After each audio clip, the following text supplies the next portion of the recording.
Hello my lovely students. Viewers, welcome to my channel. चलिए school की ओर। कैसे हैं आप सब? आज हम और आप मिलकर पढ़ेंगे षोडश पाठ एक कुत्रगता यानी 16वां अध्याय एक कुत्रगता यानी एक कहा गया।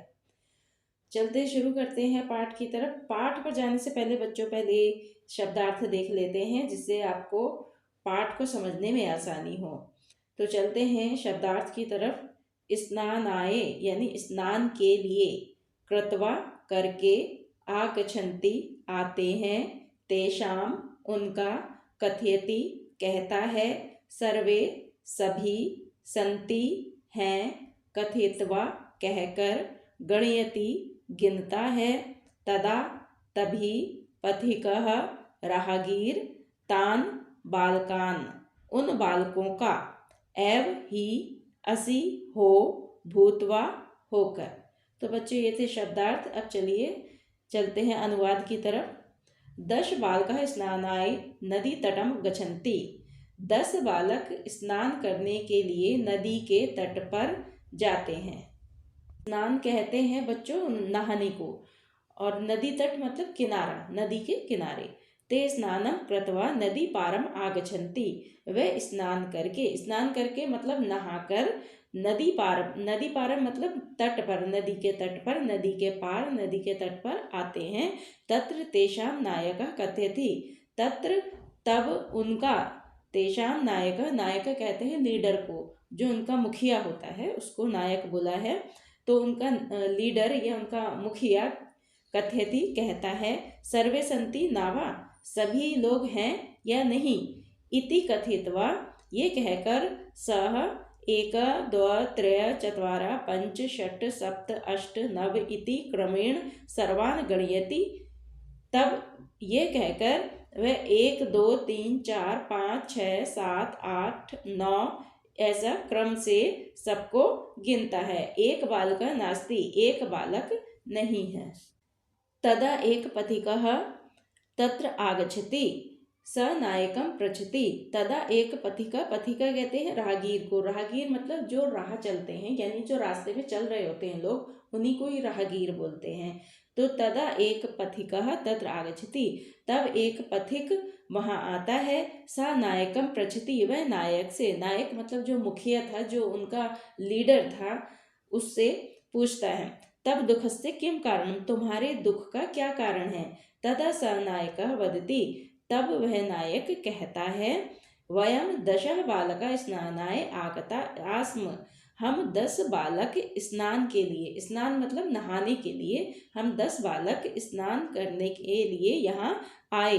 इदानी 9 बालका एव, इदानी अब 9 बालक ही हैं, एव मने ही, अब 9 बालक ही हैं।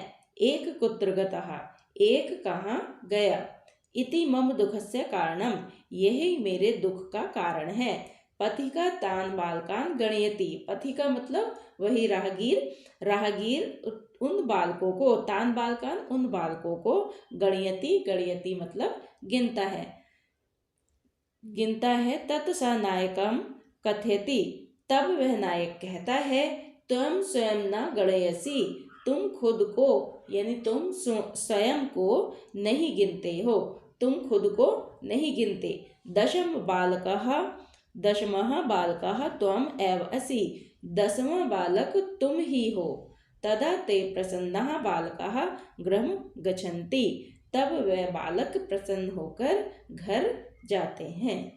जो ये अनुवाद यहीं पे समाप्त होता है। आपको जरा सा भी मेरा वीडियो हेल्पफुल लगता है तो आप वीडियो को लाइक कीजिए, चैनल को सब्सक्राइब कीजिए और ज़्यादा से ज़्यादा शेयर कीजिए, और कमेंट बॉक्स में अपने प्यारे प्यारे हाथों से कमेंट करके बताइए कि आपको वीडियो कैसा लगा।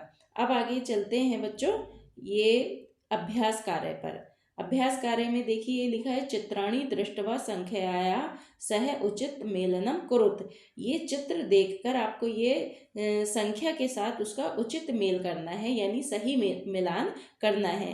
अब इसमें फूल बने हैं, फूलों को आपको गिनना है, और कुर्सी गिननी है, सेब गिनने हैं, तितली है और गुब्बारे हैं, इनको गिन कर आपको इनका सही मिलान करना है।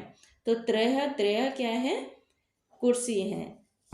और ये फूल, फूल पंच है, इसको पंच से मिला देना है। कुर्सी 3 है। सेब, सेब को चत्वारः, 4 सेब हैं। और ये तितलियां, तितलियां 7 हैं, तो इनको सप्त से मिला देना है। और ये गुब्बारे 8 हैं, तो इनको अष्ट से मिला देना है। आगे चलते हैं। उपयुक्त पदानि चित्वा रिक्त स्थानानि पूरयत। उपयुक्त पदों को यानी शब्दों को, उपयुक्त शब्दों को देखकर रिक्त स्थान की पूर्ति करो। इसमें ये शब्द दिए हुए हैं द्व, चत्वारः, दश, एकः, त्रीणि, सप्त।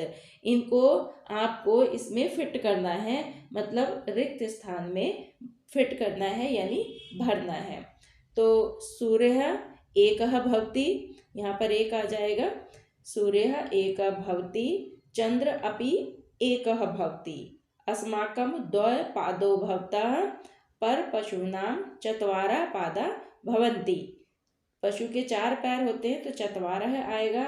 सप्ताह में कितने दिन होते हैं? 7 दिन होते हैं, तो सप्ताहे सप्त दिनानि भवन्ति। वेद कितने होते हैं? 4 वेद होते हैं, तो यहाँ पर आपका चत्वारः आएगा।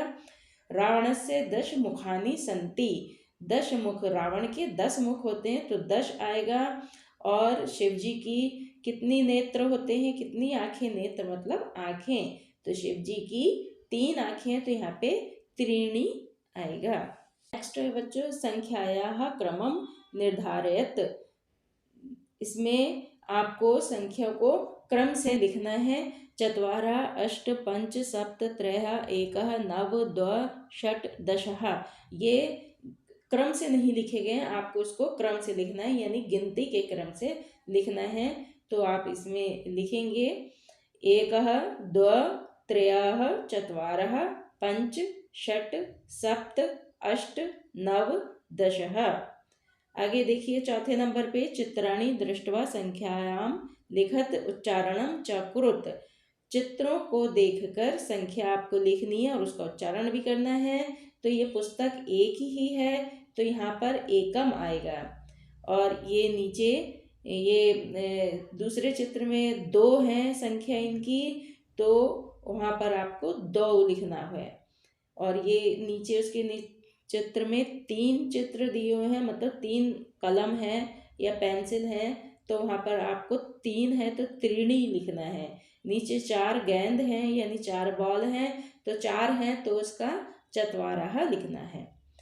अब नेक्स्ट है संख्याया सम्मुखे संस्कृत रूपम लिखत। यहाँ पे फिर वैसे ही है, यहाँ पर जैसा संख्या लिखी हुई है उसके आप सामने संस्कृत लिखेंगे।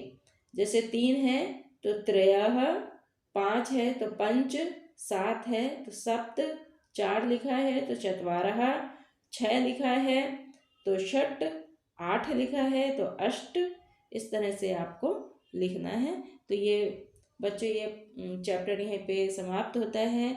मिलते हैं फिर नेक्स्ट वीडियो में, तब तक के लिए जय हिंद, जय भारत।